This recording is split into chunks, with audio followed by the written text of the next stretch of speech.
जी। पहले तो स्टार्टिंग में आए भैया इतना बढ़िया कॉमेडी किए कि अब उस पर क्या बोले। उसके बाद देखे कि हम जो आप लोग को अभी 4 लाइन सुनाने वाले हैं वो भैया की कॉमेडी तो थी। उसके बाद जो भैया आके बोले दूसरे होस्ट भैया कि कभी किसी का मजाक नहीं उड़ाना चाहिए, किसी के कमजोरी का, उस पर हम आप लोग को 4 लाइन सुनाते हैं, तब हम अपनी कविता शुरू करेंगे। सुनिए कि कभी कभी इसलिए मत हंसना कि सामने वाला हैचक ताना है, लंगड़ा है, लूला है, काना है। उसकी जगह अगर तुम होते हंसते या रोते? क्या बात। दूसरों के कमजोरी पर हंसने में कोई धाक नहीं है मित्रों, मजाक करना भी कोई मजाक नहीं है। मजाक करना भी कोई मजाक नहीं है।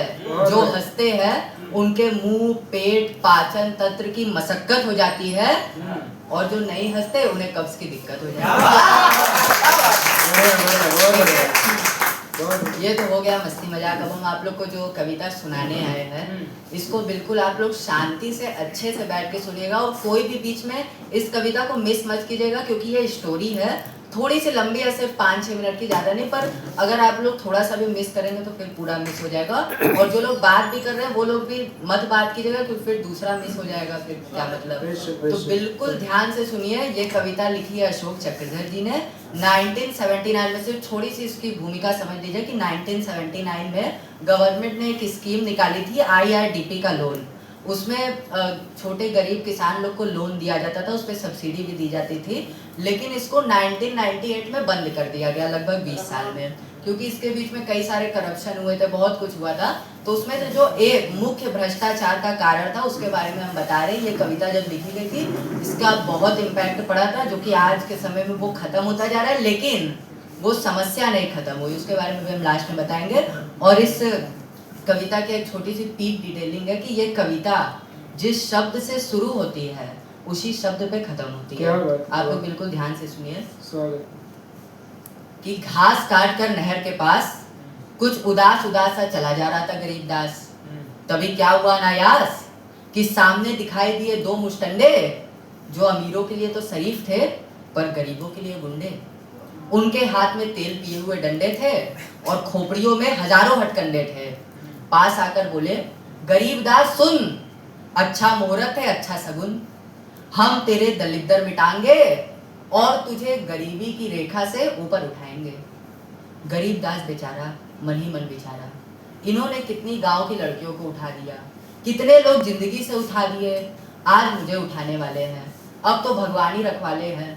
हाँ भाई गरीबदास, चुप क्यों है? देख मामला यूं है, हम तुझे गरीबी की रेखा से ऊपर उठाएंगे, रेखा नीचे रह जाएगी, तुझे ऊपर ले जाएंगे। लेकिन घबराता क्यों है? ये तो खुशी की बात है, वरना क्या तू और क्या तेरी औकात है? जानता है गरीबी की रेखा? हुजूर हमने तो कभी नहीं देखा। हाँ हाँ पगले, घास पहले नीचे रख ले। गरीबदास तू आदमी मजे का है, देख सामने देख, वो गरीबी की रेखा है। कहाँ है हुजूर? देख बहुत दूर, सामने तो बस बंजर धरती है बेहिसाब, यहाँ तो कोई हेमा मालिनी या रेखा नहीं है साहब। अच्छा आसमान दिखता है? दिखता है। धरती दिखती है? दिखती है। इन दोनों को जो मिलाते हैं वो लाइन दिखती है? अरे दिखती है हुजूर, इसे तो कई बार देखा है। बस गरीबदास बस, यही गरीबी की रेखा है। तू दौड़ता जाएगा पर वहां तक कभी नहीं पहुंच पाएगा, और पहुंच ही नहीं पाएगा तो उठ कैसे पाएगा? जहां है वहीं का वहीं रह जाएगा। लेकिन तू अपना बच्चा है और मुहूर्त भी अच्छा है, आधे से ज्यादा कमीशन खाएंगे पर तुझे गरीबी की रेखा से ऊपर उठाएंगे। गरीबदास 36 का ये नजारा हट सकता है, लेकिन 36 की रेखा नहीं हट सकती। हमारे देश में रेखा की गरीबी तो मिट सकती है, पर गरीबी की रेखा नहीं मिट सकती।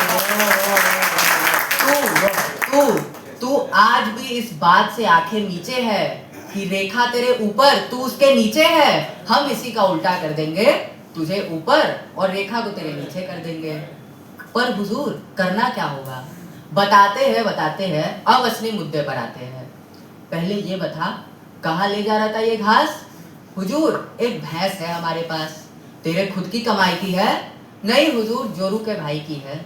अरे तो सीधे सीधे क्यों नहीं कहता कि साले की है, मतलब कि तेरे ही का साले की है। एक काम कर, उसका एक कान ले आ काट के, पैसे मिलेंगे, मौज करेंगे बांट के। भैंस के कान के पैसे? हुजूर ऐसा कैसे? अब ये एक अलग कहानी है भाई, तुझे क्या बतानी है। IRDP का लोन मिलता है, उससे भैंस को खरीदता हुआ दिखाएंगे, फिर कान काट के ले जाएंगे और भैंस को मरा बताएंगे। बीमे की रकम ले आएंगे, आधा अधिकारी खाएंगे, आधे में से खुद हम कुछ हम बचाएंगे, बाकी बचे में तेरे और तेरे साले को गरीबी की रेखा के ऊपर के नजारे दिखाएंगे। गरीब दास ने साले को समझाया, साला झन्नाया, बोला जान दे दूंगा पर कान नहीं दूंगा। क्यों नहीं देगा? पहली बात ये कि वो काटने ही नहीं देगी, अड़ जाएगी, भिड़ जाएगी, और दूसरी बात ये कि कान काटने से मेरे भैंस की शो बिगड़ जाएगी।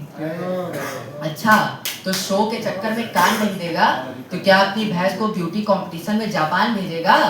अरे कौन सा लड़के वाले देखने आ रहे हैं कि शादी नहीं हो पाएगी, भैंस घर में ही रहेगी, बाहर थोड़ी जाएगी।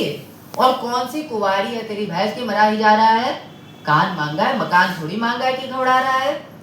सुनो करम के छाते, हजारों साल हो गए भैंस के आगे बीन बजाते, आज तक तो उसने डिस्को डांस नहीं दिखाया। तेरी समझ में आया या नहीं आया? और कोई पर तोड़ी काट रहे कि उड़ नहीं पाएगा परिंदा, सिर्फ कान काटेंगे, भैंस ज्यो की त्यों जिंदा। तो दोस्तों, जब गरीब दास ने साले को कान के बारे में कान में समझाया और मुस्टंडों ने तेल पिया हुआ डंडा दिखाया, तो साला मान गया और भैंस का एक कान गया। इसका हुआ अच्छा नतीजा। हाँ बजा लीजिए, बजा लीजिए। इसका हुआ अच्छा नतीजा, गरीबी की रेखा से ऊपर आ गए साले और जीजा। 4000 में से 400 पा गए, मजे आ गए। एक एक धोती का जोड़ा, दाल आता थोड़ा थोड़ा, एक एक गुड़ की थैली और एक एक बनियान ले ली। बाकी बचे पैसे की दारू चढ़ा गए और 10वें ही दिन गरीबी की रेखा से नीचे। नशे में टुल्ल साला बोला, जीजा ये आखिरी बोतल बची है, तू ही पी जा। ऐसी क्या बात है साले, जा एक बोतल और मंगा ले। अरे पैसे ही नहीं है कि और मंगाऊंगा, अब अपनी भैंस के पास कौन सा मुंह लेके जाऊंगा। इधर पीने की आदत पड़ गई, उधर मेरे भैंस की शो बिगड़ गई।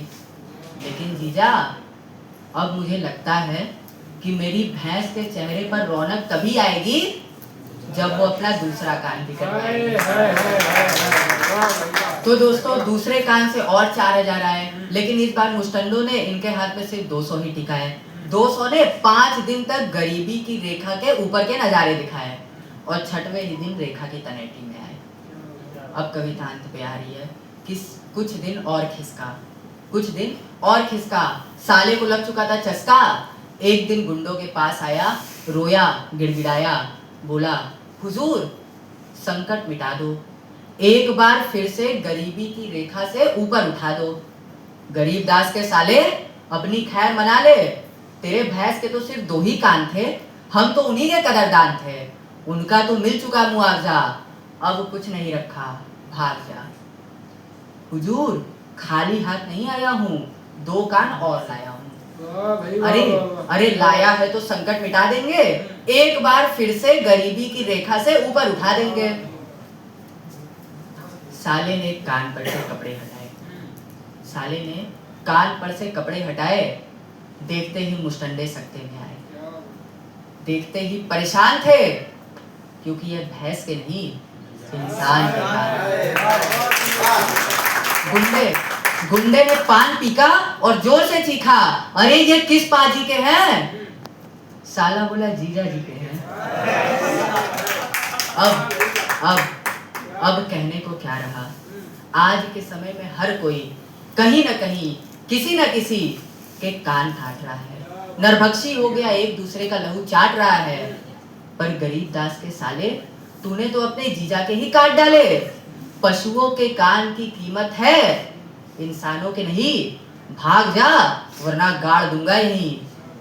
तो दोस्तों, अंततः उन भ्रष्टाचार के प्रतीक, उन कन कटे पशुओं की कतार में अत्याचार का प्रतीक कन कटा गरीब दास आज भी भटक रहा है। आज भी भटक रहा है और गरीबी की रेखा के बहुत बहुत बहुत अंधियारे शून्य में लटक रहा है। कनकटा गरीबदास और भी ज्यादा उदास, देखो ले जा रहा है अपनी कनकटी भैंस के लिए घास। धन्यवाद, बहुत बहुत धन्यवाद दोस्तों। मैंने ये कविता पूरी खत्म हो चुकी है और मैंने क्यों सुनाया मैं आपको बता दूं। कुछ दिन पहले की बात है, कुछ महीने पहले की बात है। मेरे घर के नीचे एक लोग रहते हैं, उनकी गांव से कोई दीदी आई थी, मेरी थोड़ी बहुत बातचीत हुई तो फिर कोई तो टॉपिक उठा और वो बताई कि मेरे गांव में जो मेरे पास भैंस है उसका कान कटा हुआ है। तो हम बोले क्यों, दिखाई फोटो दिखाई, तो वो फोटो दिखाई और पूरा ऐसे कान कटा हुआ था, मतलब यहाँ कुछ था ही नहीं। तो हम बोले तो बहुत अजीब बात है, क्यों काटी? तो वो बोली कि नहीं ये तो हमारे मतलब दादा दादा का ही काम है, उन लोग का कोई रिवाज है तो काटे। अब हम तो जानते हैं कि असल कारण क्या है। तो ये समस्या अभी भी है कहीं ना कहीं। कुछ लोग वो, अब तो IRDP का लोन तो बंद हो गया, लेकिन कहीं ना कहीं उस चीज को लोग रिवाज के तौर पे लेने लगे और करने लगे। तो ये काफी गलत है और ये कविता मैंने आपको इसलिए सुनाई है ताकि आप लोग भी थोड़े जागरूक होए, कहीं भी देखें कि अगर कोई भैंस का कान कटा हुआ है तो उसके मालिक के पास जाए और मारे।